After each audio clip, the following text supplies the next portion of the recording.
Hello, good afternoon, ladies and gentlemen. Welcome to the International Lectures with the topics Technological Innovation in Construction and How to Get Published in Good Journals, presented by Master's Program in Civil Engineering Department, Faculty of Engineering, Universitas Sriwijaya.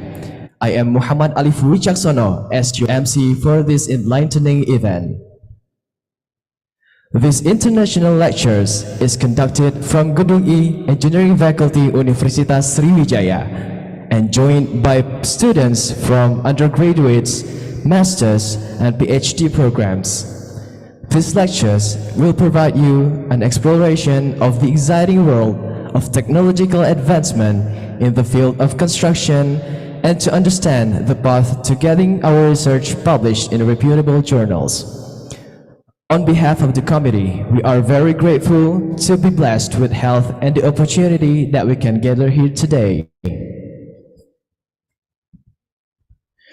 During this lecture, we encourage active participation and engagement. Feel free to ask questions, engage in discussion, and make the most of this opportunity to expand your knowledge. Keep an open mind, be inquisitive, and seize this chance to connect one and another. Ladies and gentlemen, our distinguished guest, the speakers for today's lectures is Professor Sahid O. Ajayi from Leeds Beckett University, United Kingdom.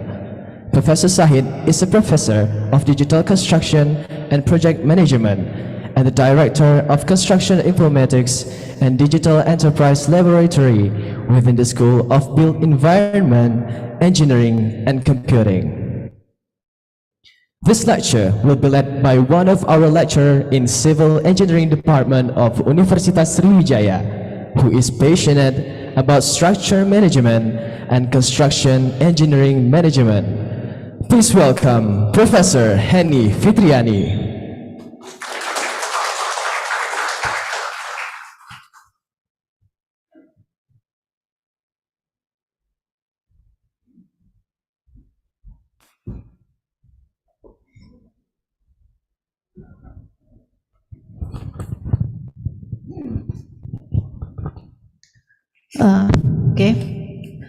Good afternoon, everyone. Assalamualaikum warahmatullahi wabarakatuh.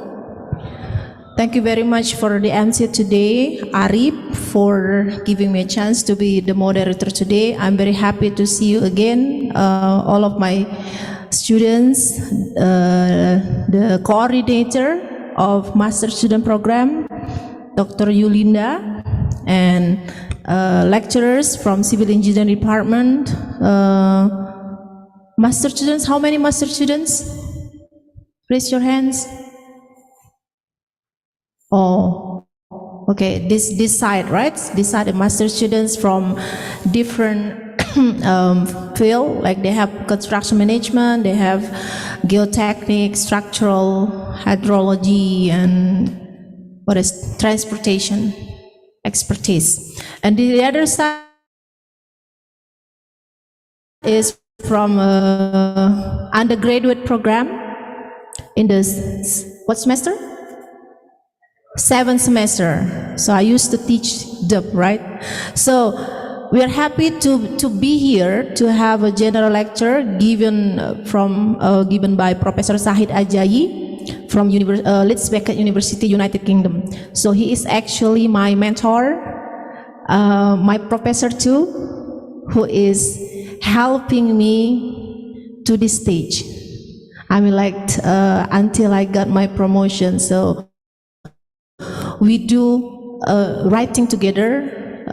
We have published in top ranking journals in high impact factors. That's why with his kind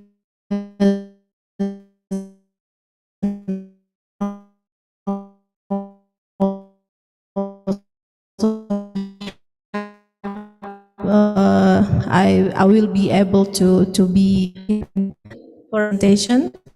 Give him an applause.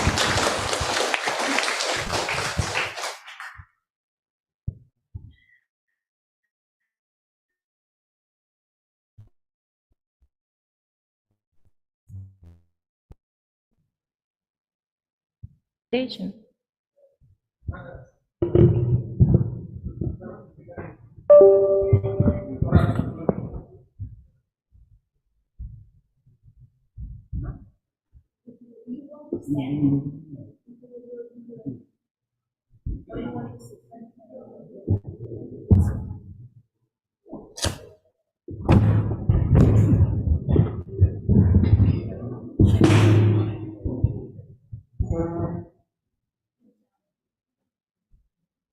Or you can use your laptop.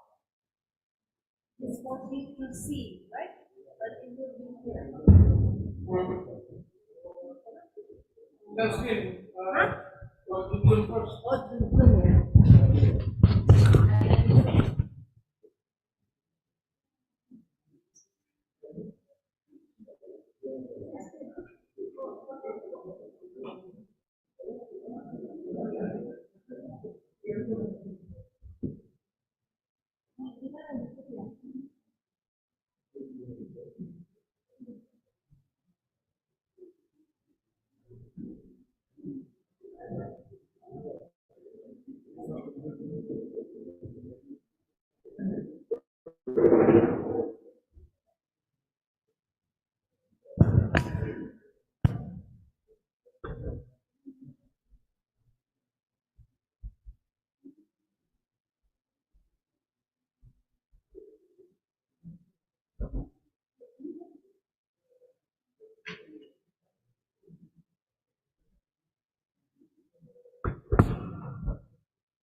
Ini videonya dimatiin ya?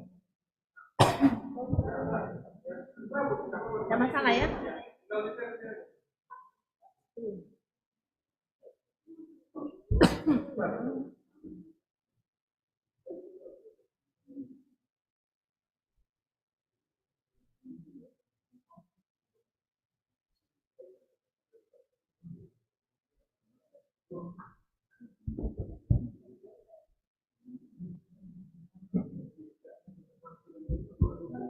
Kok share screen?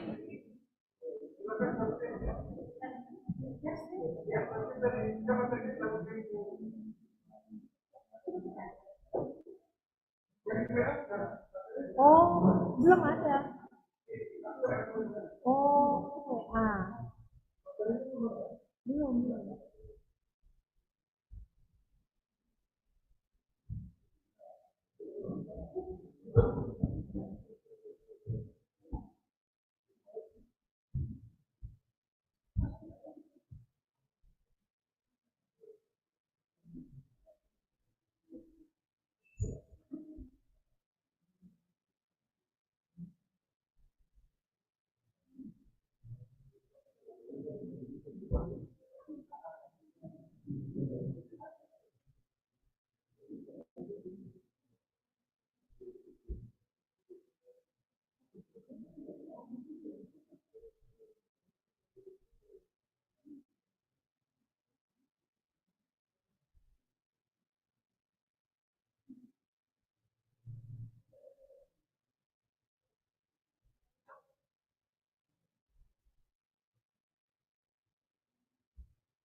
Okay, can you see?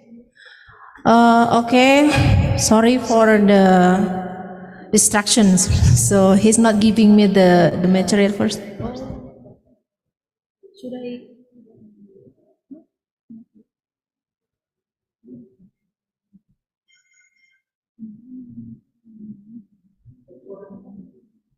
Is it now?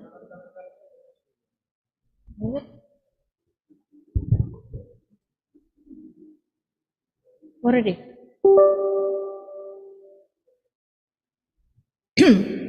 Okay. First, maybe I will introduce him again, yeah, because a few of you already know about him. So, Professor Sahid Ajayi. So, he's actually Nigerian, but he's now already a permanent resident of United Kingdom. So he is a professor of digital constructions and project management and the director of construction informatics and digital enterprise laboratory within the School of Built Environment Engineering and Computing. His research interests are in building information modeling, BIM, sustainable constructions with specific focus on waste management, competency-based modeling, and construction informatics, like the use of digital technologies, big data analytics, IoT, machine learning in constructions.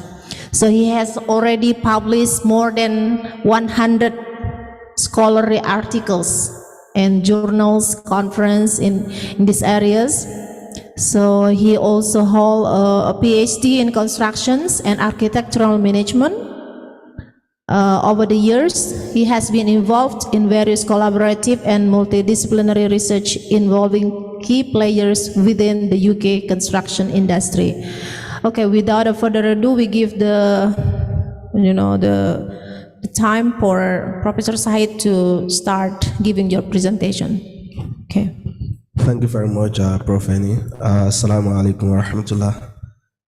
Thank you very much, everyone, for having me today. So I'm going to be talking about technological innovation in construction. As we all know, the world is going towards data. In the past, what used to bring most money is when we talk about petroleum, right? Gold. But with the way the world is going today, it's going to be about data. What can we make out of data? And that's why whatever we study, whether it is engineering, whether that is geology, whether that is architecture, technology will become more and more important. And that's why we need to be aware of the latest technology and how they can help in the different industry that we have. Okay, so quite quickly, just a bit of introduction to the construction industry. As we all know, construction industry is very important to every country. Most importantly, because they contribute significantly to the gross domestic products of every country. Construction industry is responsible for the facilities that others will be using. So without the construction industry, I wonder what will happen to other industry. Maybe they will be operating outside, not inside buildings. So construction industry is very, very important. But despite the fact that construction industry is very important, construction industry also is a major environmental polluter. So when we talk about the greenhouse gases, about 50% come from the construction industry. So waste from construction industry is huge. Construction industry use a lot of material resources that is excavated from nature, and that makes construction industry to be a major target when it comes to sustainability. If construction industry becomes sustainable, then we are going to make a lot of progress under the sustainability agenda. And because the construction industry is very, very important, a lot of reports in the past has been carried out into the construction industry to improve the efficiency of the construction industry. I put some here, the Egan report, the Latham report in the UK, and several other ones that are done across other countries, just to ensure that construction industry becomes more efficient. Okay. All these reports, what they find out is that there is problem of collaboration in the construction industry. Okay. There's problem with collaboration. People are not collaborating in the construction industry as they are supposed to be collaborating. So they are not collaborating. The standardization is not there. People do things in different ways. And there are just a lot of problems. Predictability. Most of us are going to be aware that when they are starting a construction project and they say it's going to take 5 years, it's probably going to take 7 years, right? construction projects always overrun the time overrun, cost overrun, accident, safety issue in the construction industry. So these are some of the things that are found out by this different report.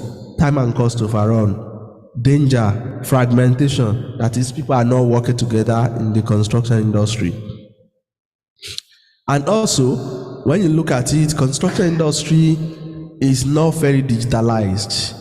We are not digitalized. Many other industries are making progress, but when you look at this chart to the right, you are going to see that in terms of different industry, construction industry is the second worst when it comes to digitalization, the use of digital technology. So, in the UK, as an example, the government recognizes digital technology as an enabler of construction industry to ensure that the construction industry become more efficient. They believe that digital technology is going to play a significant role, so to enhance the construction industry. So that is one of the ways using digital technology is going to help us in the construction industry. So, and some evidence has already been there to show that the technology is going to help us to enhance the construction industry. An example from a book by Cassini on digital construction is showing some of the benefits of digital technology in the construction industry, where they use on a tunnel project with about 600 vendors, different members of the supply chain. So they then use single platform for bidding, and as a result of that, they save significant amount of time. So because they use digital technology on those projects. McKinsey analysis of 2017 also showed that automated workflow also enhanced productivity benefit, leading to a cost saving of $110 million and $5 billion on a rail project, and also $5 billion on a rail project. So this is promising. They are showing that digital technology are going to be very important to solve some of the challenge, or most of the challenge, that are facing the construction industry.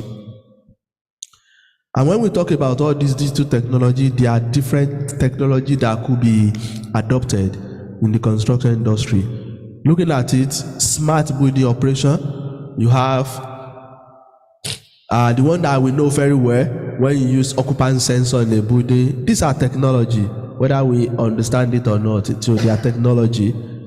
Also, advanced material, the use of some material that are advanced, that are going to help with energy efficiency. They are part of the technology, the digital innovation that are going to help the construction industry. Okay. So there are different technology that we can employ in the construction industry that are going to help. So one of the key one that is becoming a phenomenon across the world is Construction 4.0. I believe some of us would have heard about Construction 4.0, right? You know, we have first industrial revolution, second industrial revolution, third industrial revolution. We believe that the fourth industrial revolution is about digital technology. It's about application of different digital technology. The first industrial revolution was about mechanization, steam power engine. The second one was about mass production. The third one came as a result of computers, when we can automate something. But the fourth industrial revolution is all about all this digital technology. So where we use the different digital technology, the cyber physical system, to enhance the activities of different industry. That is what we call Industry 4.0. So application of all this Industry 4.0 within the construction is what we refer to as Construction 4.0. So, and there are different technologies that are enablers of this. Two main areas.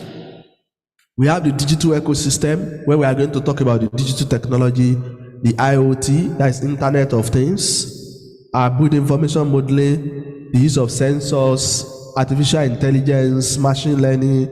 When we simulate things, we have augmented reality. So we have big data analytics and several other ones as the technology element.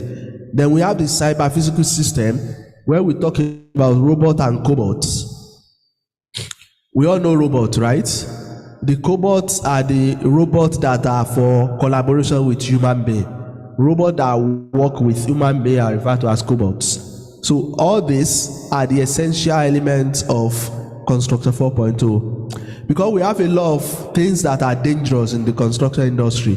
Sending robots to dangerous places is going to be better than sending human being to that place. So the use of robots become more common in the construction industries.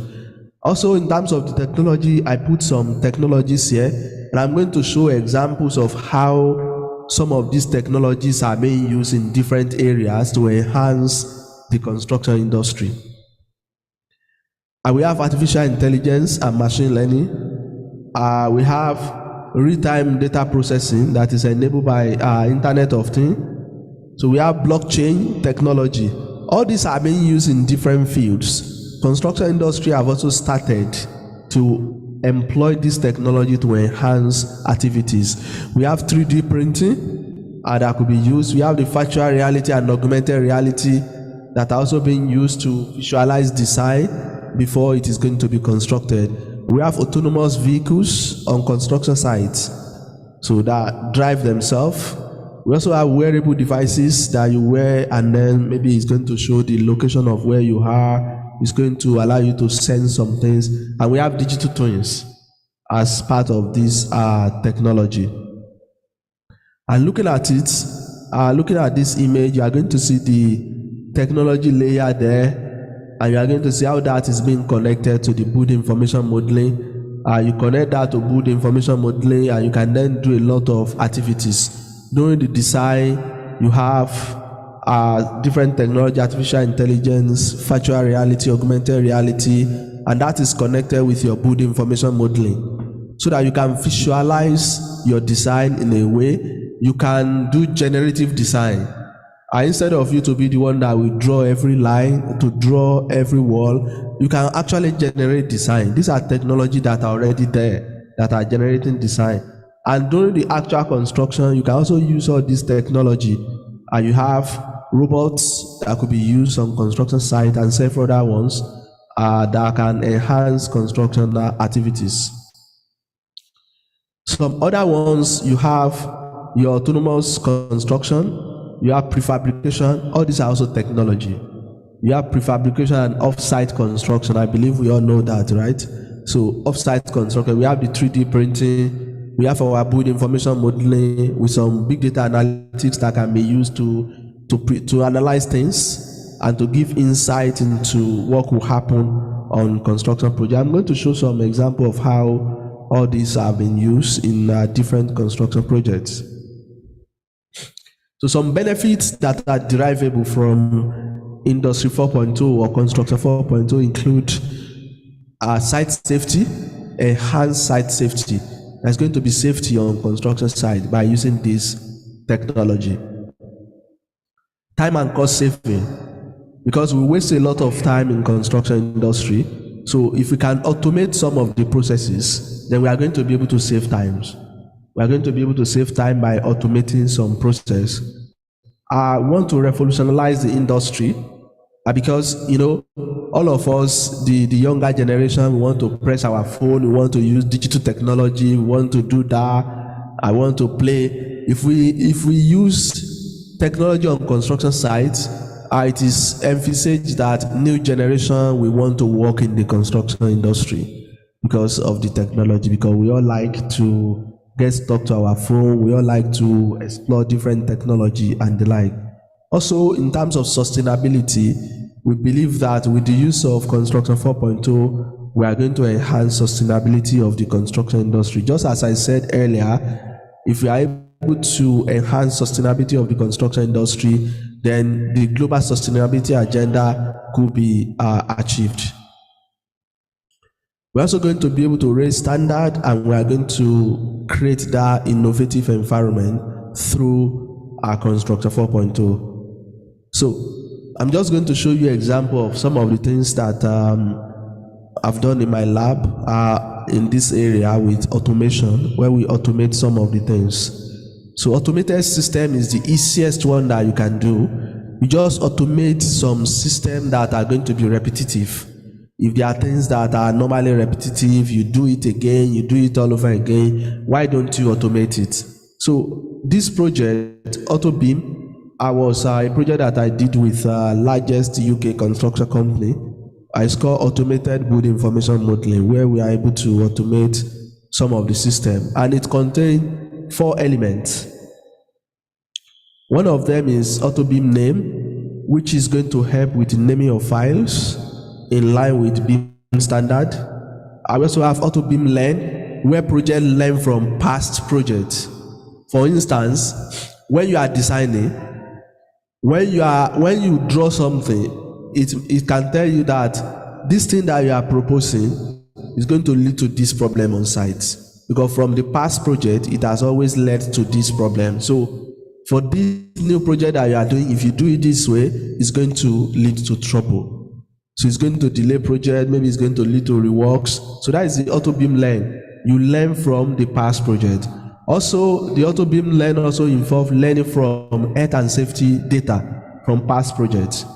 It's going to tell you this is what is likely to happen in terms of health and safety for this work that you want to do.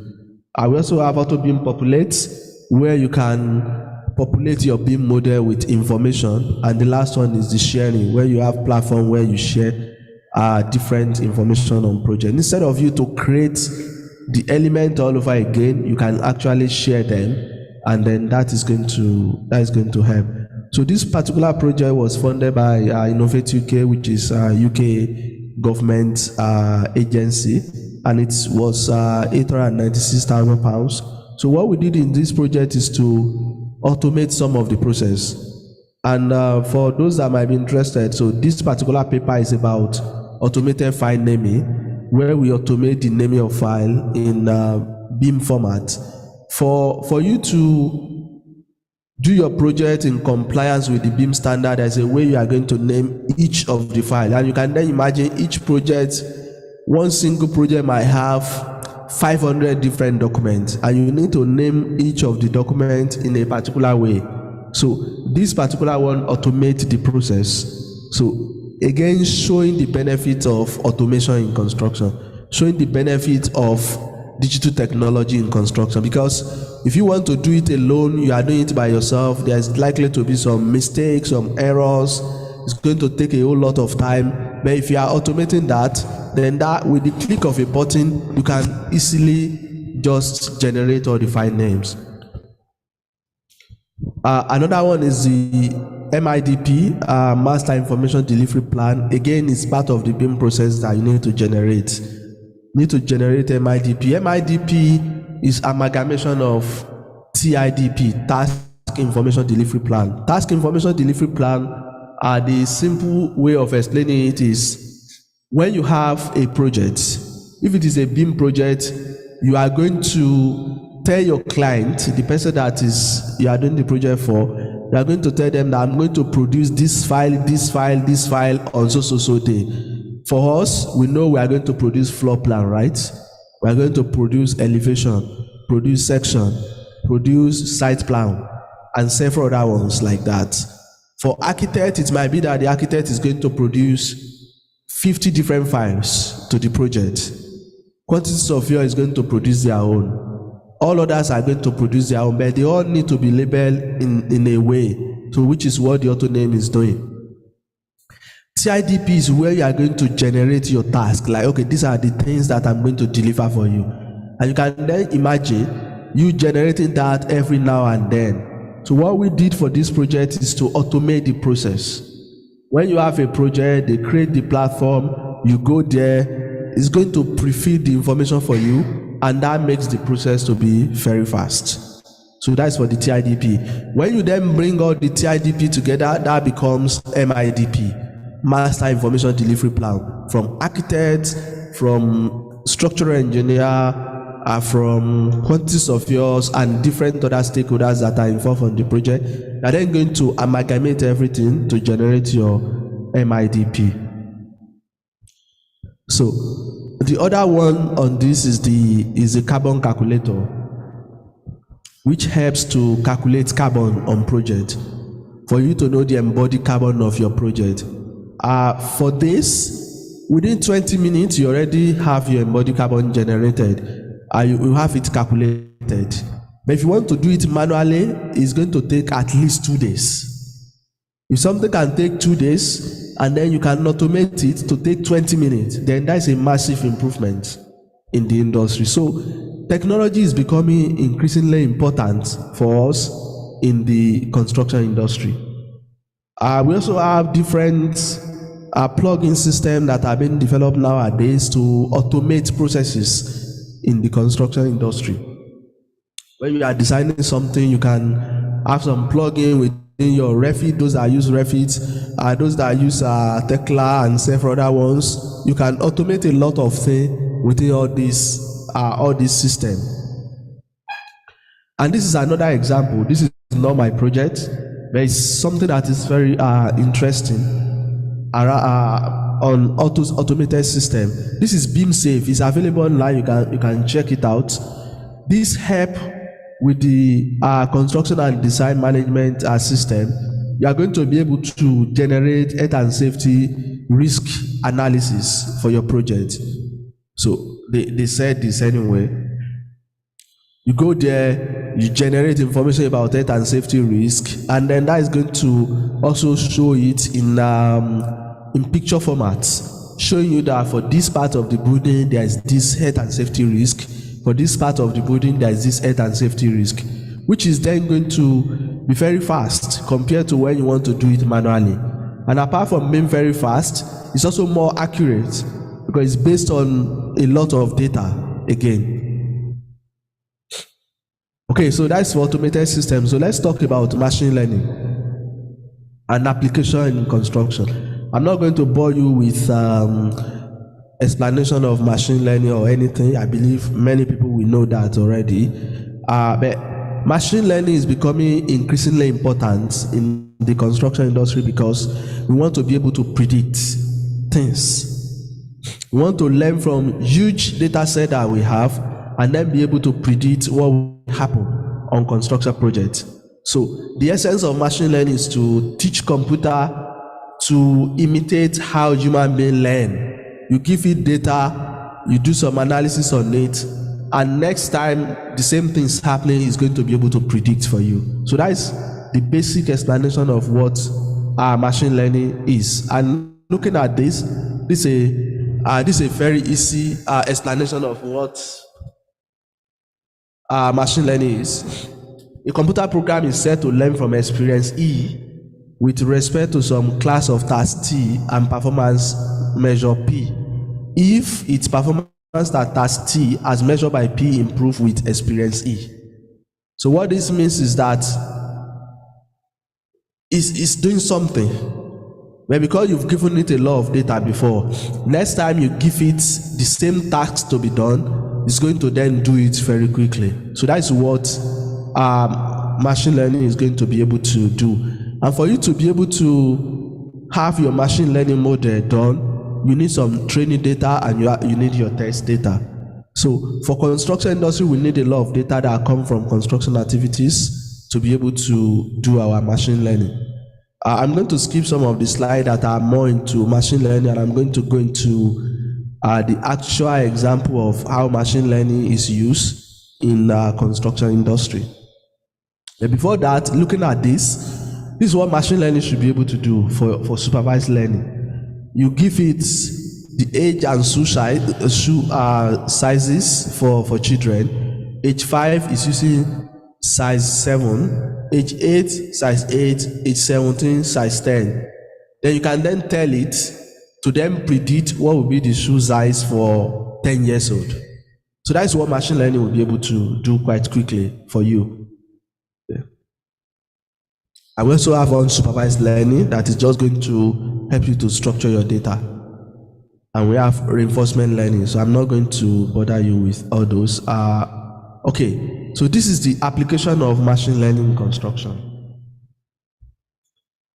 So machine learning can help us to do a lot of things in construction, and it has been used in different industries. different industry, you want to talk about the one that is common that we all know now is ChatGPT, isn't it? We all know ChatGPT, right? Yes. So this is popularizing machine learning, is popularizing artificial intelligence generally. But there are more things. What AI is doing, like ChatGPT, the large language modeling, LLM, they are popularizing a lot of things, but there are other things that are beyond that. You have your social media, you don't know, their sentiment analysis. If you open your Facebook, the advert that will be given to you might be different from the advert that will be given to me. And now that I'm in Indonesia, if I open my Facebook, I'm going to see different things from what I would normally see when I'm in the UK. All these are also from machine learning. We might not know that it's machine learning, but it's machine learning. If you open your computer before, you bought something online, next time you open your computer, maybe your social media platform, the advert that will be given to you is going to be based on what you bought before. If you bought a trouser before, it might be giving you a matching shirt that you can buy again. All these are from machine learning as well. It's only that we don't get to think about it like that. So they are all from machine learning. In the construction industry, machine learning is becoming very, very important. Okay, and it's rightly so, because the industry is very, very important to the global economy. If the construction industry of any nation flourish, if it flourishes, then the nation is going to prosper, because it's going to employ a lot of people, it's going to create a lot of infrastructure facilities for people. So 80% of contractors are struggling to hire. These are figures from the UK. It's global. It's the global figure, and it's from American Society of Civil Engineering. So 80% of contractors are struggling to hire. So what that means is that if this is the case, then they must be able to automate system to fill the space of people. If people are not there to do the work, then we should be able to automate some of the process. We also have infrastructure funding gap that require funding. So all these can be solved with machine learning. So why is machine learning required? Fatalities. We should be able to have a system that is going to help us to predict things that are dangerous. Because one death is just too many on construction site. We can do without it. Our productivity is very poor in construction industry. If you can use machine learning to enhance that, then that is going to be really good. And we have increasing demand for construction activities. And also, the financial returns is relatively low compared to other industry in the construction industry. So machine learning can then help us to improve our design quality. When we are designing, we can generate design, we can enhance the design, we can know the decisions that is likely to lead to problem on construction sites. And we can create a safer workspace as well. We can identify risks. What are the risks? How can we mitigate those risks? And we can also forecast a lot of things with machine learning in construction. For different stakeholders within the construction industry, these are some of the ways we can use machine learning. For architects and planners, we can develop creative design, the generative design. It can help us to generate design, which is already being done. For construction company, they can improve safety of their projects by predicting things that are going to be dangerous and be able to put measures in place to enhance the system. They can also use autonomous machinery on site, driverless truck on construction sites, and several other ones like that. For material merchants, material suppliers, they can also use machine learning to optimize their inventory, to know when do we need to put some stock, how do we pick the stock, when do we send it, when should we order, and several other things like that with machine learning. So some use cases now. So I'm going to be talking about some use cases of machine learning. So one of them is for generative design, and as you can see here, many people are civil engineers here, right? So we have a situation where machine learning can help you to actually generate your structural drawing.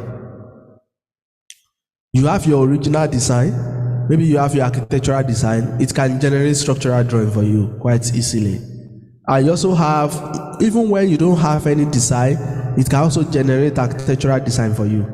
So these are things that are already there. Looking at it, I put the link to that platform where this can be done quite easily. And that's for generative design.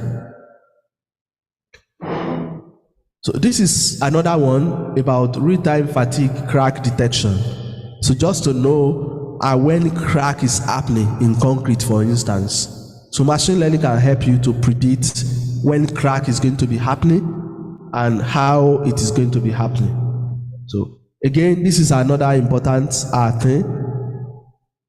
And this is a real life image of how that is happening in a lab environment. So machine learning are also used for safety management on site, and this is just the technology that is used, the machine learning technology that is used. So, and this is an example. With artificial intelligence, you can see with this and computer vision, so it's going to be scanning construction sites and be looking at people that are doing things that are not safe. So this is with the help of machine learning and computer vision. So when someone is not using helmet, when someone is close to somewhere that is dangerous, when they leave a particular pit open that is likely to lead to trouble, that is likely to lead to accident, it's going to be highlighting it. And you can see this one, that's in amber. That's amber now. It's saying that this particular person is not in the right posture on site. The way it's bending can lead to back pain. So through the use of computer vision, it's going to be able to analyze activities on construction sites and be able to tell site managers that this person is doing unsafe practice on construction sites. So these are some of the benefits of machine learning on construction site.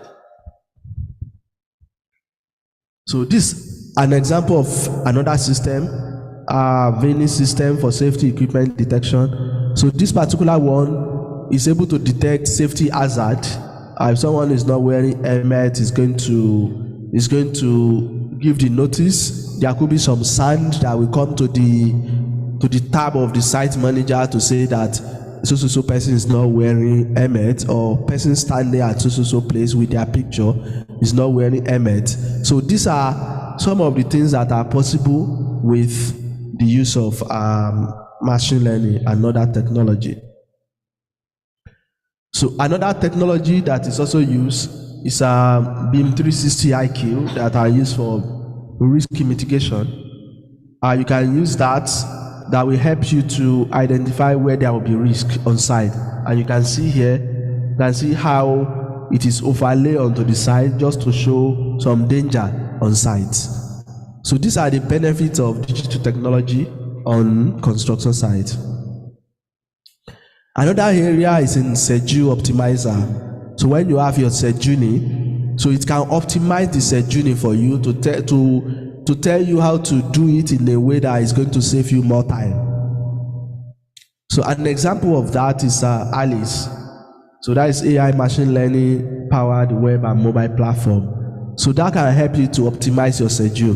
When you schedule the project, like foundation is going to be done on so time, then this will be done, then that will be done, that will be done. It can optimize it for you. Just to tell you that, okay, this that you put after the other, they are not affecting each other. Why don't you put them together at the same time so that they can go concurrently? With that, you are going to be able to save some time on construction sites. The other area is autonomous equipment. Okay, autonomous equipment are being used by different stakeholders. Looking at this, we have dusty robots, which can be used to update construction documents. Skanska, as one of the largest global construction industry, they also have things that help them to count truck, to count material when they arrive, to measure equipment and all those things without you having to count one by one. So route movement, when you are going to deliver some material, we also have some that are going to optimize the routes that you should follow for you. It's going to tell you go this way, don't go that way. So this is the optimal way to go for you to have the best experience with your delivery. So now some more example of autonomous vehicles. We have this particular use case of Atma, which is a driverless vehicle on a construction site. They drive themselves and they deliver equipment, they deliver material for you on construction site. We also have crane that are operating themselves. We have excavators and several other ones. And apart from those that drive themselves, they are also able to analyze uptime. Time is money on construction site. If you rent an excavator and that excavator is not used for maybe 2 days, you are still going to pay for those 2 days. So you are wasting money. So from all this, it's going to help you to optimize when should you rent the excavator, when should they deliver them to the site, when should you return them. So it's going to help you to know the exact time this should be done. And from past projects, learning from past projects is then going to help you to optimize the next project that you want to do. So these are becoming very, very important on construction site. The next area is the quality and cost management. Okay, so we have system that is going to help you to estimate budget. It's going to help you to estimate budget on your construction projects through the use of machine learning and computer vision. There are some that will help you to detect damage. If there is damage to some material, it's going to help you to detect that. Again, that makes use of deep learning and computer vision. We also have those that will help you to compare the model and real life construction. You have your model that you design. Once you construct the building, it's going to help you to compare them. What is the area of what are the areas where there are mistakes, and it can then help you to regenerate your design as built design. Also for asset management, this is another example. So machine learning is also very useful when it comes to asset management. That is, after you finish the project, you are then going to be managing the assets ultimately. Okay, so you have system that is going to help you to do like predictive maintenance. Predictive maintenance means that you are going to be able to know what is going to need maintenance in the next few months. That's predictive maintenance. Not that you are going to be maintaining it when there is problem. It's going to tell you that with this, there's likely to be this problem with this particular element. Then you can then do your maintenance before the problem is going to actually happen on site or in the building itself. So that's for the predictive maintenance. And this is very important for facilities managers that manage large estates. They have many buildings that they are managing, and when you have predictive maintenance, it's going to help you to know what to manage, what to change over the period of time. So this is an example of that predictive maintenance that is going to scan the building and it's going to tell you these are things that is going to need some changes, some maintenance, using some photogrammetry, some machine learning. Is then going to tell you this area will need maintenance over the next few days, few weeks. When you take picture of this room, for instance, it's going to detect some issue. I will tell you, okay, this is going to need some changes. And this becomes very important for facilities management in the sense that if you are able to predict what will need maintenance over the next 1 year, over the next 6 months, you can plan your time, you can plan your finances effectively. So again, these are another example of a system that is going to help you to augment 3D beam into the physical surrounding. So you are going to be able to use virtual reality or augmented reality to superimpose something that has not been constructed. You are going to use it to superimpose it to something that has been constructed. And these are different technologies that are used in the industry. I won't bore you with all this. So I'm going to show you an example of machine learning work that we've also done, that I've also done in the past in my lab. I mentioned auto beam projects earlier, so that also include element of machine learning, where we are able to learn from projects. So we have the auto beam learn, where you have your historical project data. You have data about what went wrong. You have data on non-conformances. In the UK, the construction company are expected to document non-conformances. That is, some errors that happen on construction sites. They are also responsible to document accidents and safety issue, even if it is just something that hit someone in the hand. Without much problem, they still need to document it. So we use all this data, and from all this data, we use the design, we use the construction activities that was going on, and we can then predict for the future projects. We can then predict for them, like, okay, this decision that you want to take on this project could lead to this problem. And we use traffic light symbol, red, amber, green, to categorize decisions. So red for don't do that, amber for like do it with caution, then green, yeah, this is a good decision that you can make. So this is what machine learning was able to help us to do. Another machine learning work here is the fire beam, which I presented as part of keynote speech a few days ago. So fire beam was a project that we just completed, and we are even working on the second element of the fire beam now. So what this is able to do is for you to be able to look at your design, put it onto a system, and it's going to tell you whether that design is meeting fire safety regulation. So this becomes very important in the UK, for instance, after Grenfell fire that killed 72 people in 2017. Because we know that it's very difficult to check the design manually. So because it is very difficult to check the design manually, we then have an automated system that can help you to check the design. And it's based on some regulation. That regulation is then learned by machine. We feed the data to the machine. Machine learn the regulation. You then use it as database for the software platform that we are using. And this is how the system works.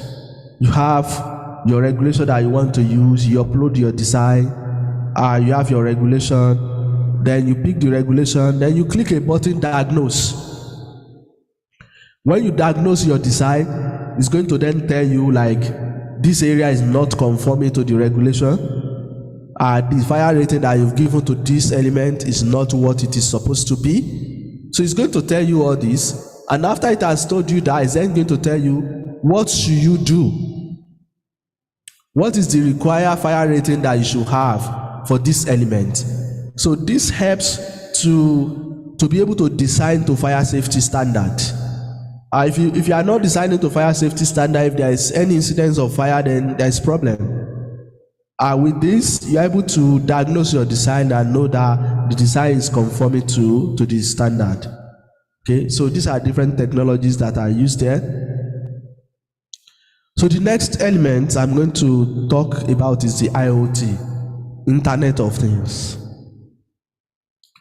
As the name implies, Internet of Things. This involves the use of sensors, connected sensors, network of physical objects, which are the things that are embedded with sensors, software, and other technology for the purpose of connecting and exchanging data with other devices.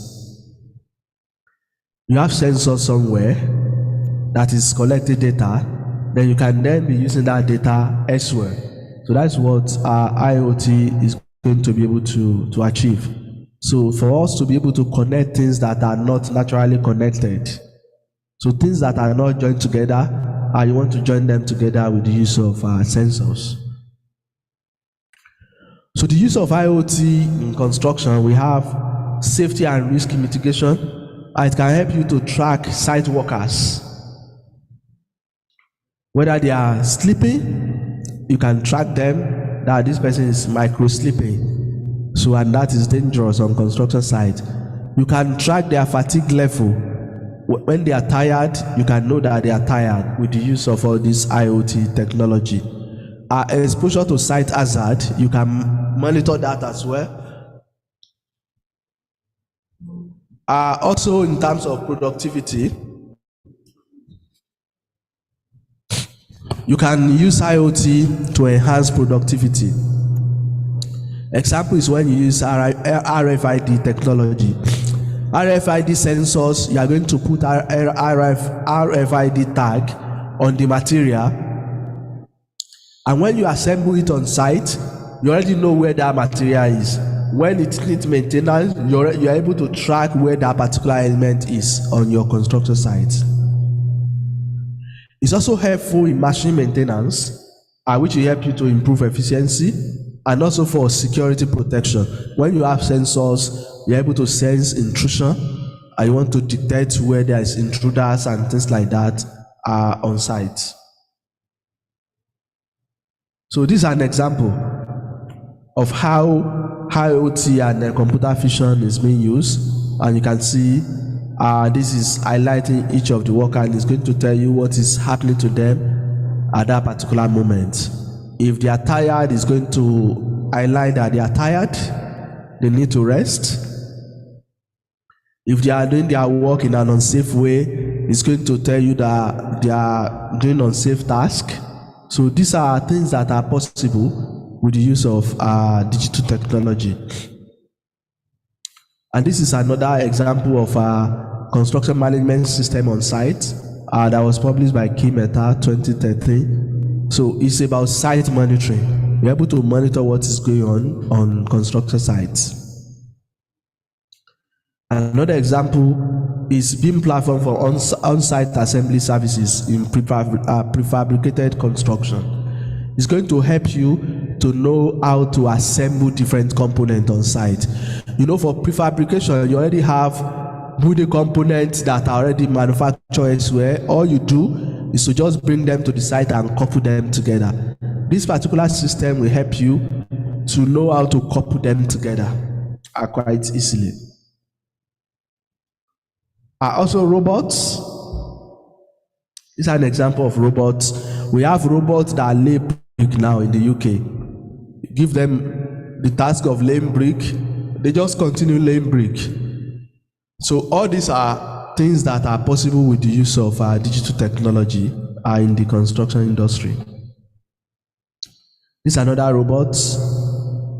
So this particular one is going to demolish your building. It's going to demolish it in a way that you are going to be able to reuse the material. It's going to just disassemble them little by little, tear them apart. If it is brick, it's going to remove them little by little, so that at the end of the day you can reuse those material on another project. So these are possible with the use of digital technology. Autonomous robots some of them are just constructed for a particular purpose. If it is bricklayer, it's just going to be laying brick. If it is to plaster, it's just going to be plastering. So, and they are going to do it excellently. If it is one that is going to be lifting heavy objects, they are going to be lifting heavy objects for you on construction site. We also have those that are into maintenance. Okay, they are into maintenance. They are going to be able to monitor your structure for you. They are going to give you early warning if the structure is having any problem. They are going to inspect it for you, and then from there they give you data, and from the data you get from them, you are going to be able to analyze to know what is going on with your structure. This is another one. hazards is just going to deter people that are not wearing helmets. Can see it's already highlighted that someone that is not wearing helmet on construction sites. So we also have autonomous system for worker safety that are going to be able to protect workers on construction site and warn laborers that are in danger zone. If they are in danger zone, it's going to warn them that this area you are is very dangerous. You have to be careful.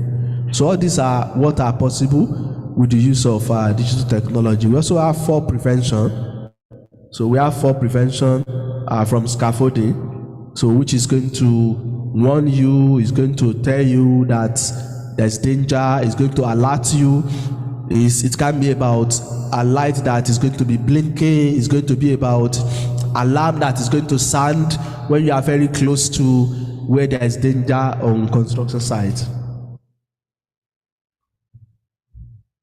So this is also for safety monitoring. You are going to realize that most of these systems are for safety, and that is because construction site is very risky, and people have used this technology for safety issue on construction site.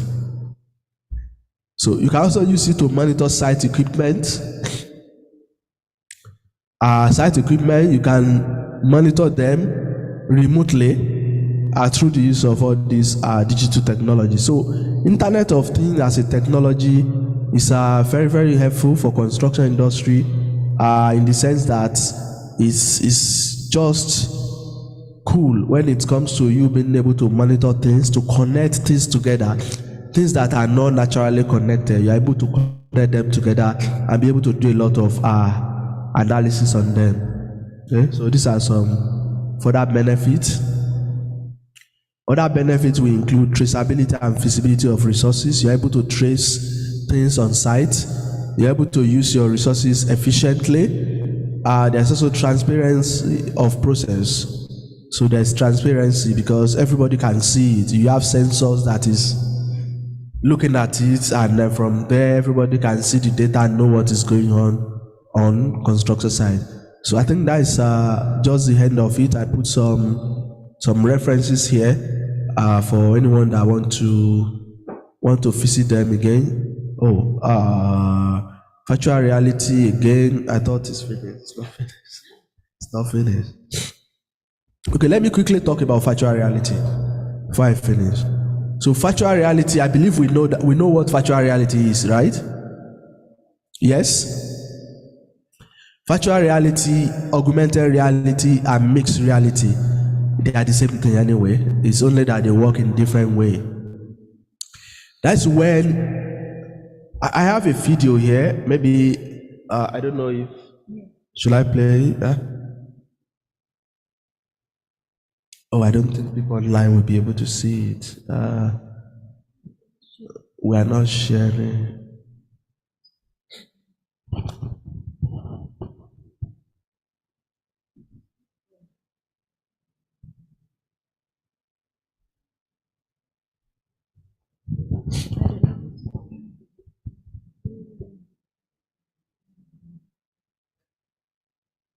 Our team members collaborate.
So that's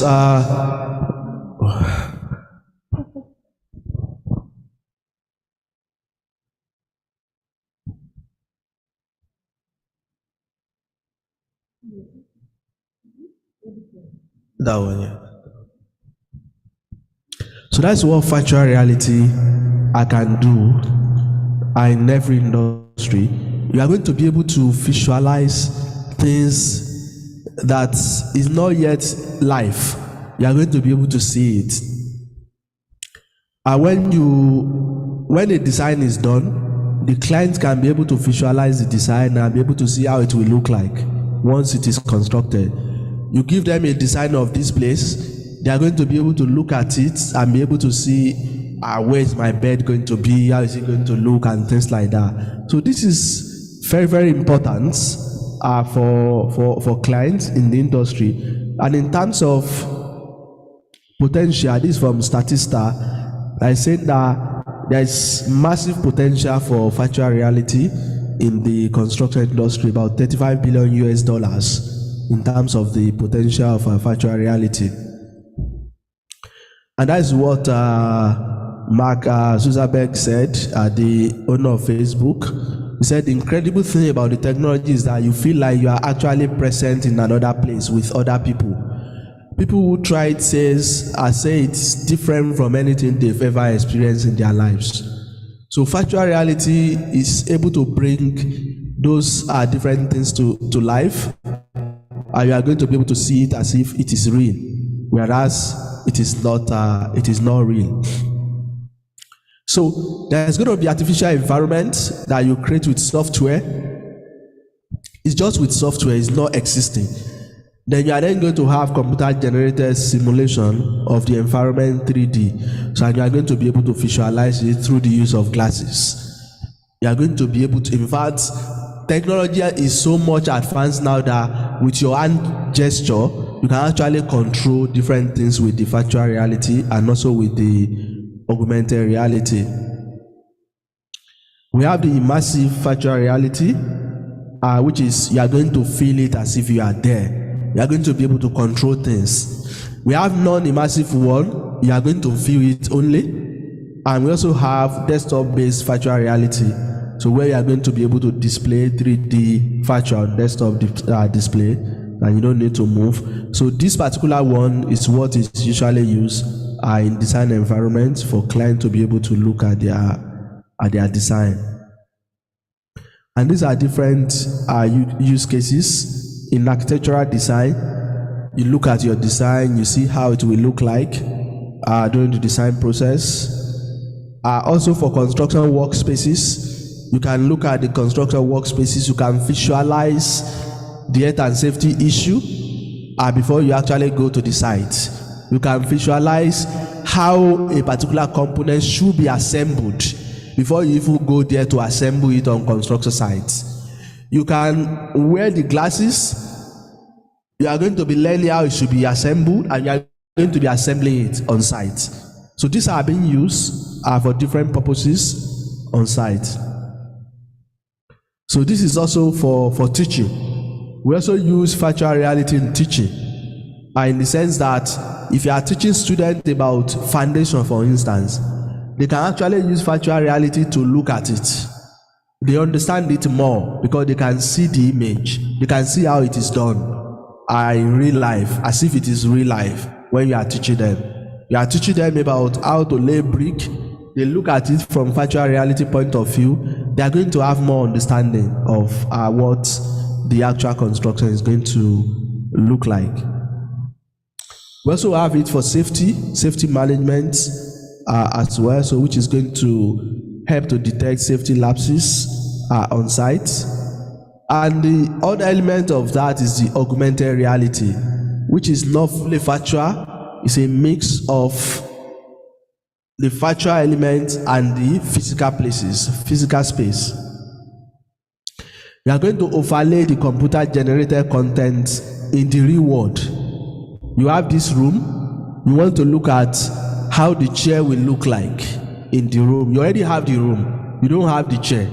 So you can then impose the chair into the room. So that is augmented reality. It's not fully virtual, but it's going to impose the virtual element on the what is already existing.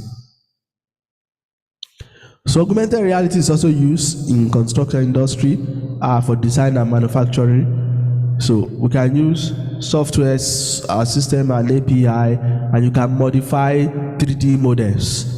You look at the 3D models, you can modify it. What if we shift this wall this way and we shift that wall this way? How will it look like? Is it still going to be good for the design?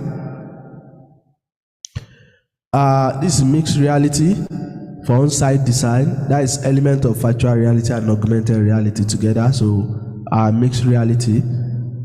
So, and this is another one. You can see they are looking at the building as if it is already constructed. It's not constructed, it's not even there. But they are looking at those buildings as if it is already constructed. Through this, you can actually explore the use of different material. How will this cladding look like when we finish the building? You can change the cladding and see how that will look like again. So everybody can then look at it. All of them are looking at it. They can have comment, feedback on the design quite easily.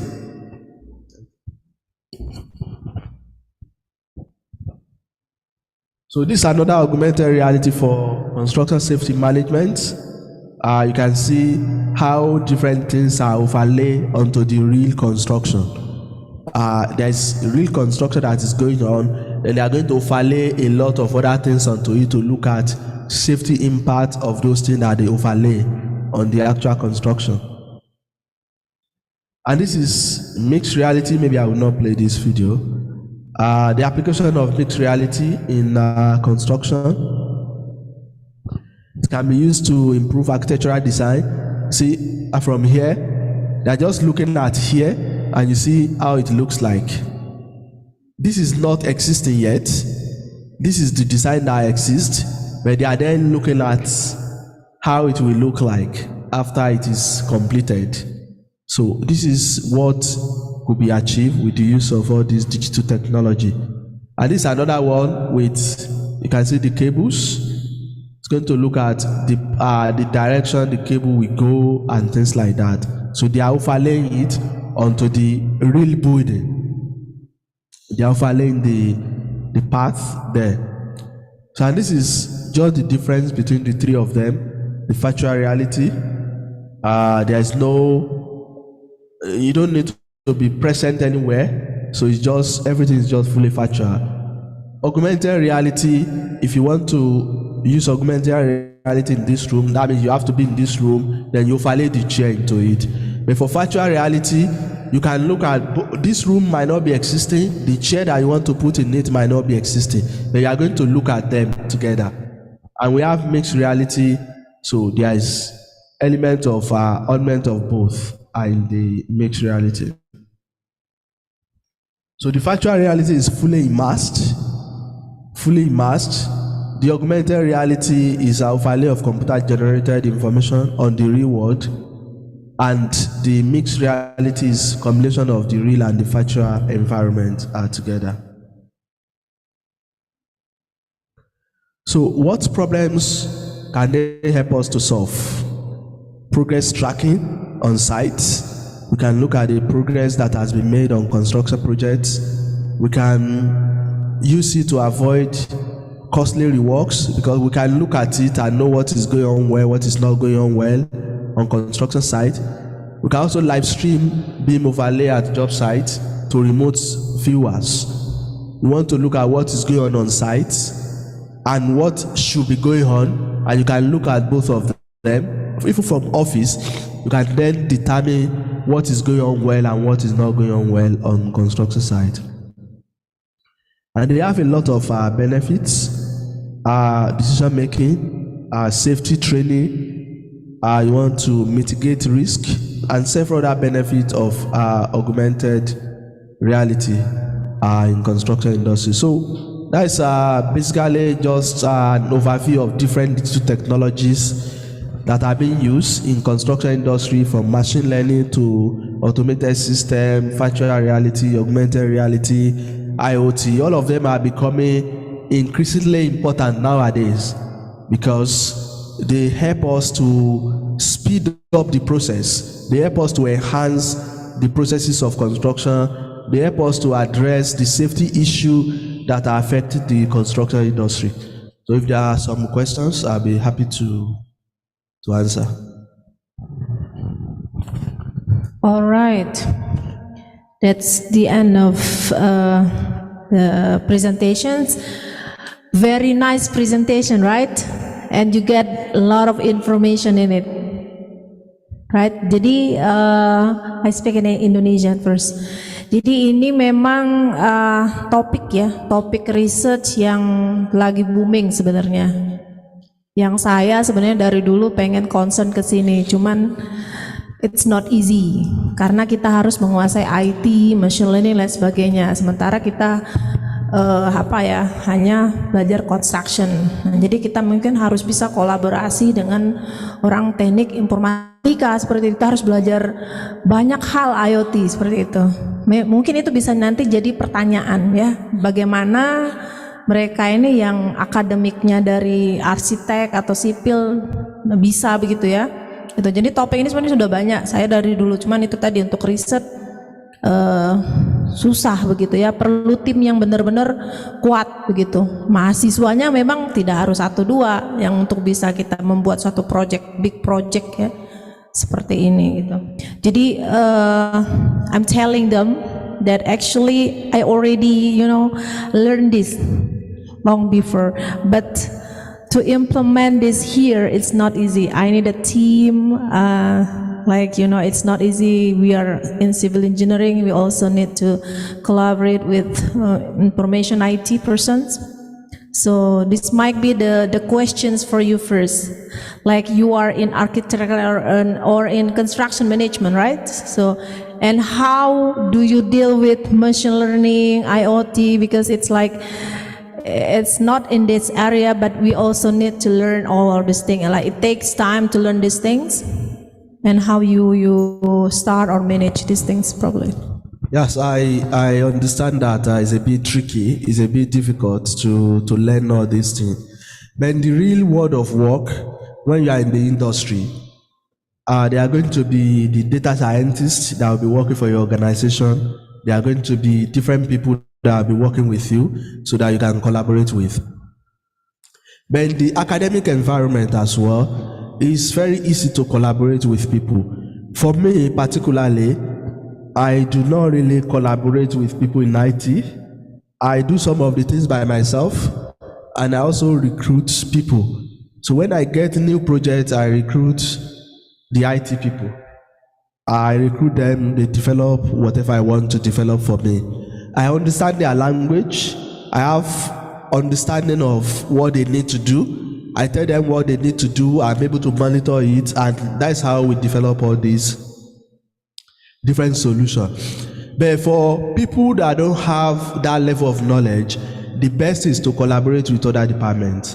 If there are people from IT, then you collaborate with them, you develop all these solutions, and it becomes very useful.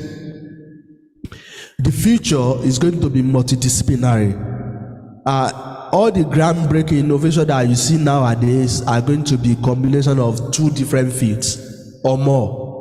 So it's very important to collaborate with people. If we are going to use all these things in construction, we use virtual reality, augmented reality in construction. It's not likely that we are going to be the one to develop them, but we are going to be the one to give them the guidelines on what we want them to do. So the best is to collaborate with people if we don't have the expertise. and that is even going to make it to be even better when we collaborate with people, because that means with our combined efforts, we then have knowledge that is not very common to everybody. All right. Any questions? Okay. Sebutkan nama dan ini ya pertanyaannya in English. Assalamualaikum warahmatullahi wabarakatuh. My name is R.M. Falsatria. I'm from Master Program in Civil Engineering. My question is how to overcome the technological obstacle in the developing country, as we know that the technology is expensive and it makes us difficult to learn the recent technology in detail. That's all. Yeah, I can understand that all these technologies are not cheap; they are expensive. But there are still some that are easily accessible. For instance, when we talk about ChatGPT now, it's free, isn't it? We can still do a lot of things with that. There are some that are also free, there are some that are cheap, but generally they are more expensive, and that is why it has to start from maybe the lecturers that have funding from government to do things together, and they can then use that to teach students about how to, like for instance, the virtual reality. If Prof. Any can get some money, work with people from IT, they develop some virtual reality about a particular thing, then they use that to teach students. When we see the benefits, then the investment will become easy. But once you can see the benefits of those things, we are going to be able to spend money on it. But I appreciate the fact that it's difficult, but it's not going to be like that forever. So there's going to be improvement as time goes on. I'm also from Nigeria. I can understand, although in terms of technology, people in Nigeria they're already doing very well. They are competing with India when it comes to technology now. But as time goes on, things will change. The little one that we can do, we can keep doing that. For instance, with ChatGPT element, we're able to develop a small solution. Like students want to ask a lot of questions about module. We wrote a little script, and we put that on the module page. Students can ask any question about the module and they get answer immediately based on the module handbook, based on information that we put on the module. So all these are simple ones, but they are available, almost free. So they are available. So, but those that are expensive, we do little that we can do for now, and hopefully, when things get better, we can go for the expensive one. Oke, ada lagi yang bertanya, banyak-banyak nanya ya. Ini masternya ini. Ayo.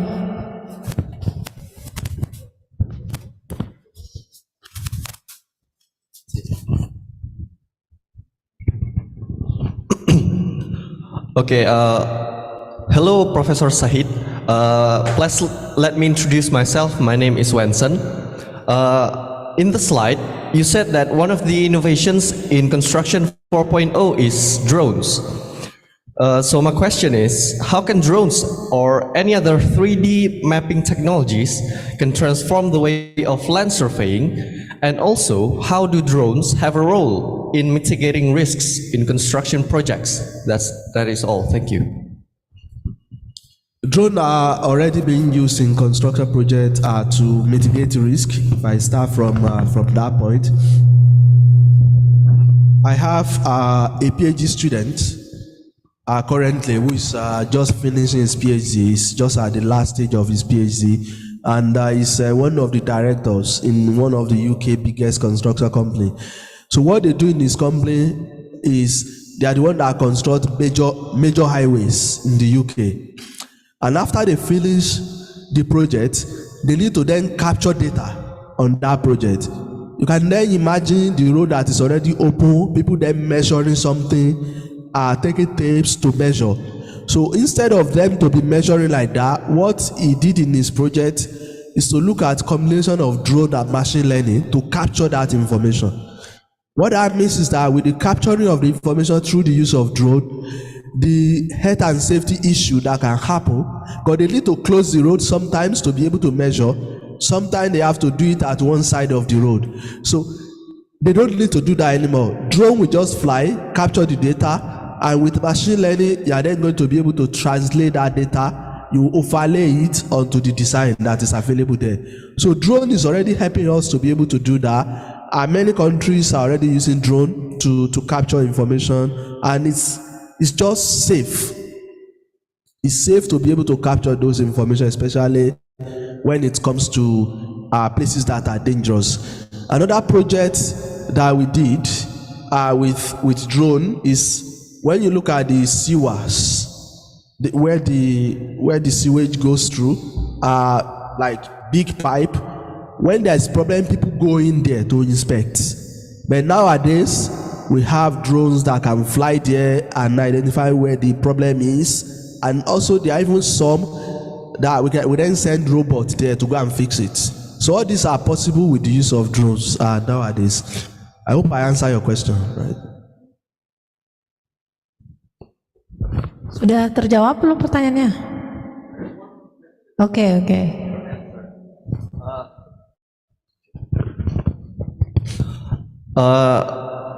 I'm a bit confused when you said that when you fly the drone will capture the land and we will obtain the data, right?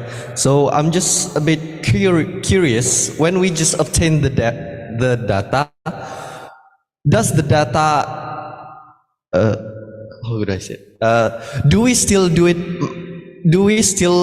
use the data manually, or does the technology can transform the data into something that we can use? Yes, what I said about his project was that when the data is captured in form of pictures and videos, what he then do, the second stage, is to put that into machine learning. He then uses machine learning to analyze the data, because it's just images. But we want to overlay it onto a drawing. For it to be translated into something that can be used on the drawing, it then makes use of machine learning to train the data. And when it sees something, it's then going to label it that this is a pipe, this is something else. It's then going to transfer that into the BIM model. Okay, thank you. Yeah, drone plus other technology generally. Most especially in the example that I've just given with machine learning. Okay, any other questions? Okay. Hello, Professor Sahid. Nice to meet you. First of all, I would like to say thank you very much for the opportunity that has given to me. Let me introduce myself. My name is Fitria Putri Nitangsari, and I'm from undergraduate program of Civil Engineering Department. Well, I'm interested in safety and risk mitigation that can track workers' fatigue level and can detect some of safety equipment like hard hat, which had explained previously. Talking about VINI application. So my question is, can the VINI system application detected another leaks like maybe like fire disaster at construction site? I wonder if this app could be integrated with some existing safety equipments such as fire alarms or security cameras and etc. Thank you. So most of these apps are developed for different purposes. The specific example that I gave, that was just for that purpose. But it's a possibility that we are going to have a system that can look at a multiple form of hazard and be able to identify them. But the example that I gave is just for the worker posture, the address and everything like that. So that was developed for that purpose. But there are other ones that can be used for different purposes. For instance, as part of my auto beam project, we also look at the safety hazard on construction site. But the way it does it is, when you give it a floor plan or 3D, it's going to overlay hazard onto it. for this one, the hazard is in 10 categories. Risk of fall and different ones that I think I forgot them now. Risk of fall, human vehicle interaction or something like that, that people are likely to be hit by car, by truck in this particular area, overhead cable and things like that. So it can look at hazard in different categories depending on the purpose for which those apps are developed. So it's possible to have all of them together, and the beam safe that I show as well, that's available online as well. So the beam safe, it does a lot of things. It can look at any form of hazard generally, and that is more holistic than the one that just look at the posture of the workers. Ada lagi bertanya? Silakan. Ya. First of all, I want to thank you for the opportunity given to me to ask this question. I would like to say thanks to Professor Sahid for the for the knowledge in this international lecture. The question I want to ask is, based on your explanation, I can understand that there are many implementations of IT to ensure the safety of project workers on ongoing projects. But therefore, my question is there any implementation of IT to ensure the safety of a project after the project has been finished, such as giving an early warning of before a natural disaster gonna happen, like earthquake or something like that? Is there any kinds of that? Thank you. So I know of some solutions that you use after the project is completed. One of them is the one you use for asset management that I mentioned earlier, predictive maintenance. That is going to look at it and say, this particular element of building will need maintenance, is in next 6 months and the like. For the natural disasters like earthquake, I don't know of anything, but I'm sure people that are in maybe geology and several other places, they might have sensors that is going to be able to look at ground structure and the like to detect whether there's going to be earthquake and the like. I don't know of any because I don't work in that area, to be frank. Yeah. Oke, ada pertanyaan lagi? Any other questions? Okay.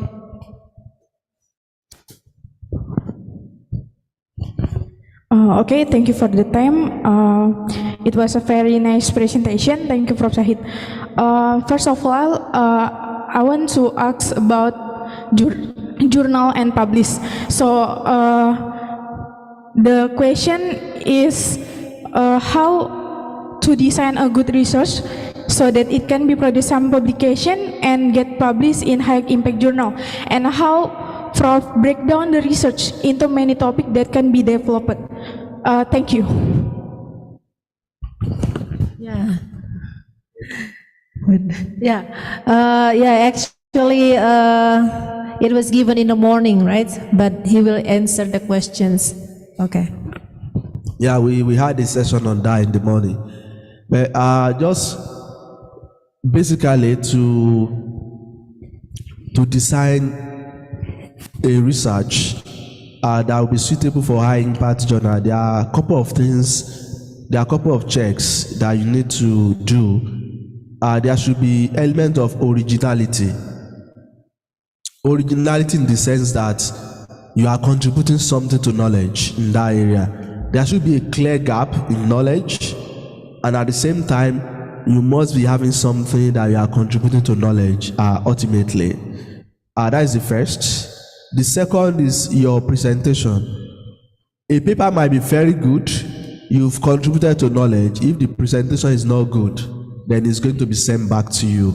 So presentation is also very important, and this presentation will include following the guidelines by the journal, writing it in good English, American or British English, also clarity in terms of the graph, the table, the chart. They should be very clear. That is the second thing. The third thing is that when you submit, you follow the submission instruction. You follow the submission instruction, and ultimately, at the end of it, when you get the review, you want to make sure that you address each of the comments of the reviewer. You respond to them politely, so that they are going to reconsider your paper. But the most important thing is that if you really want to publish it, there must be something that it is contributing to knowledge. There must be something, and if it is going to be international journal, you want to bring international flavor to your paper. International flavor in the sense that when you are discussing your finding, you want to compare it with something from other countries, not just limiting it to Indonesia.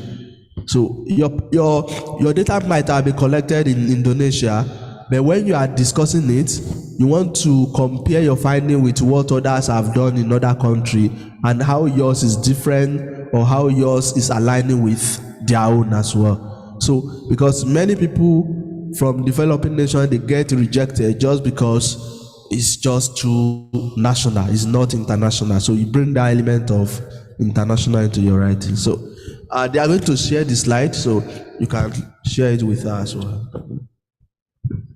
Oke, ada pertanyaan mungkin Bu Citra? You want to ask questions?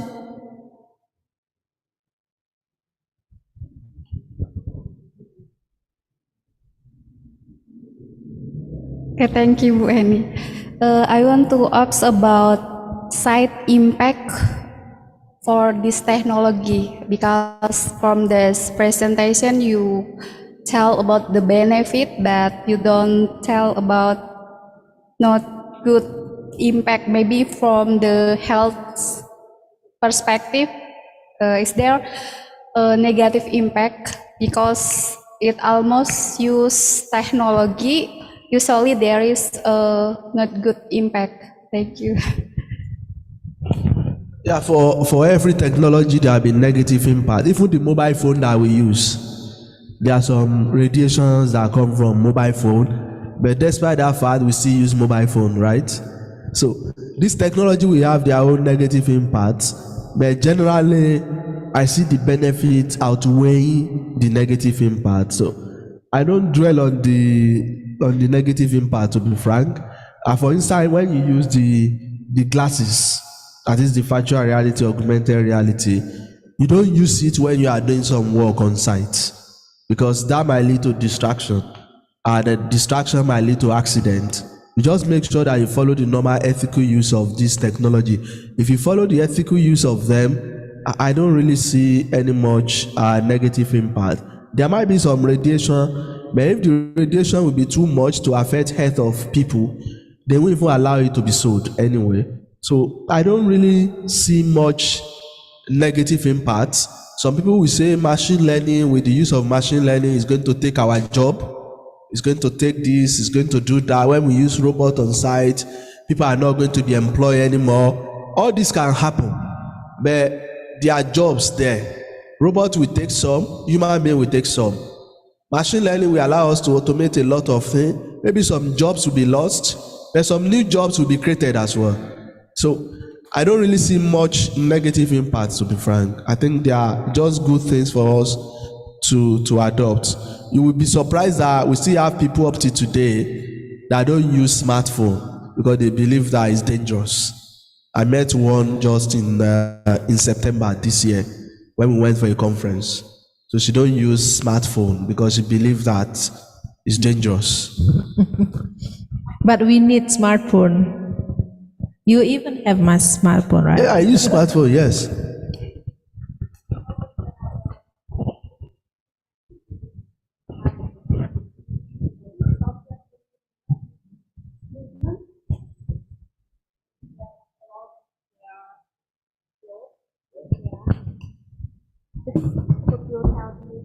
Because about SDG, not only innovation in construction, but also think about just for human.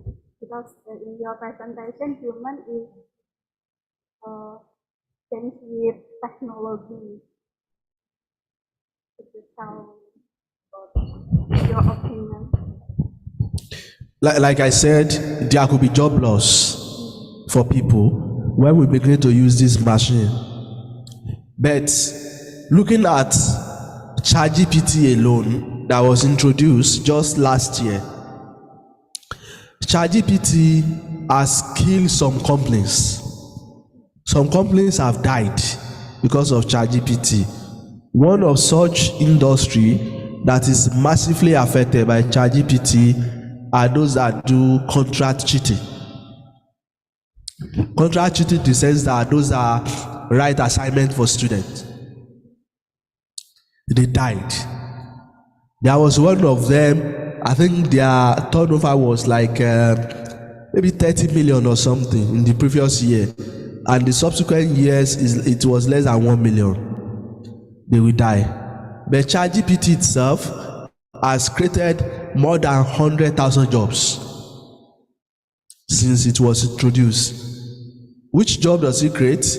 It creates jobs as those that will be working for organizations to use ChatGPT. They call them something engineer, I forget now. So they will be using prompt engineering. They'll be writing prompts that, okay, if you want ChatGPT to give you the right answer to your question, ask it like this. That's a new job role now. So all this technology, they might affect one thing, but they are going to bring some other new thing as well. Like the issue of smartphone. I think smartphone makes us smarter, ultimately. So when it was introduced, we don't even think we can do a lot of things that we are doing with it now. So there are negative elements that can come with all this technology, but ultimately we can use them to our advantage. With smartphone, you see husband and wife, they don't talk to each other in the house sometimes. When we face this way, pressing phone, the children will be pressing their own. So that is affecting us in a way. But can we say because of that we should not use smartphone? We just need to use it sensibly. So, and that's the same thing with all these different technology as well. All right. I think there will be no more question, right? Because it's already time for us to end this lecture. We would like to say thank you very much for your presentation, for your coming to our university, and he will be leaving tomorrow to UK at what time? 5 p.m. right? Yeah, so he will be leaving. He's coming here on last Sunday, so just 5 or 6 days only in Palembang. So say goodbye to Palembang. I hope you have a good impressions, good memory, and I hope you enjoy even though you are not really good. Oh, smoke, because of smoke, asap. See, asap makes him like this. So I think that's all, the end of the workshop today or lecture today. Thank you, and we end up this session. Thank you. Assalamualaikum warahmatullahi wabarakatuh. Waalaikumsalam warahmatullahi wabarakatuh. Thank you very much for Professor Sahid O. Ajayi and Professor Hani Fitriani. Please remain on stage for the handover of the memento from Professor Hani Fitriani to Professor Sahid O. Ajayi. We also would like to invite Dr. Yulinda Sari to give the memento to Professor Sahid O. Ajayi.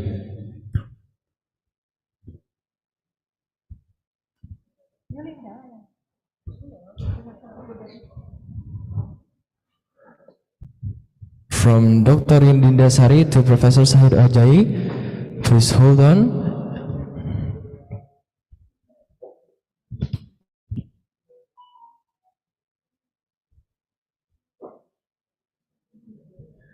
Thank you so much, Professor Sahid O. Ajayi, Professor Hani Fitriani, and Dr. Yulinda Sari. You may go back to your seats. Thank you.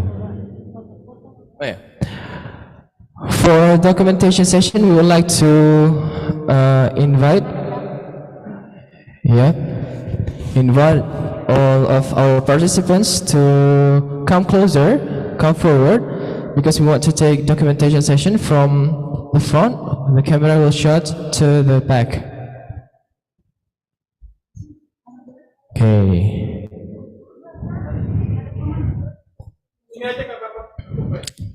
Okay. You may come to the stage. Come forward to the stage.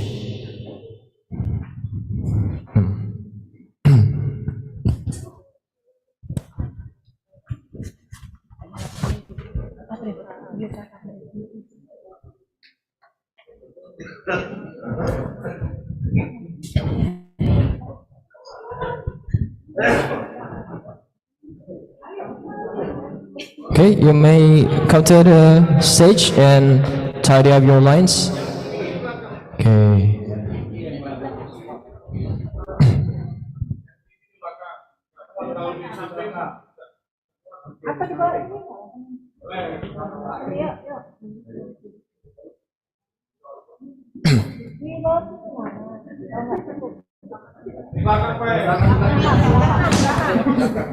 Si awas, hati. Kelihatan enggak? Kelihatan enggak? Okay, kuning.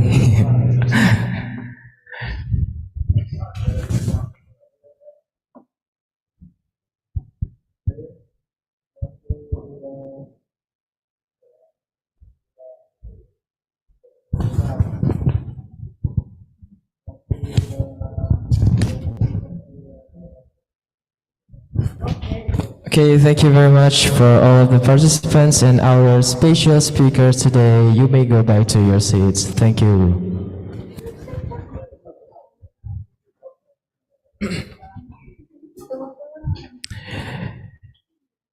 Ladies and gentlemen, what an amazing session that has been moderated by Professor Hani Fitriani. And of course, we would like to say thank you for the valuable lesson that has been delivered by Professor Sahid O. Ajayi. And on behalf of the organizers, speakers, and participants, I would like to express our deepest gratitude to all of you. Your active engagement throughout thoughtful questions and a willingness to share your perspective have made this international lecture a resounding success. As we conclude this international lecture, let's take the knowledge, inspiration, and connections we've gained here and carry them forward. The world of academia and technological innovation awaits your contribution. Together, we can make significant impact on the future of construction and research. I am Muhammad Alif Wicaksono. It has been a privilege to be your MC today. And on behalf of the entire team, I extend our warmest wishes for your continued success. Thank you very much and see you next time.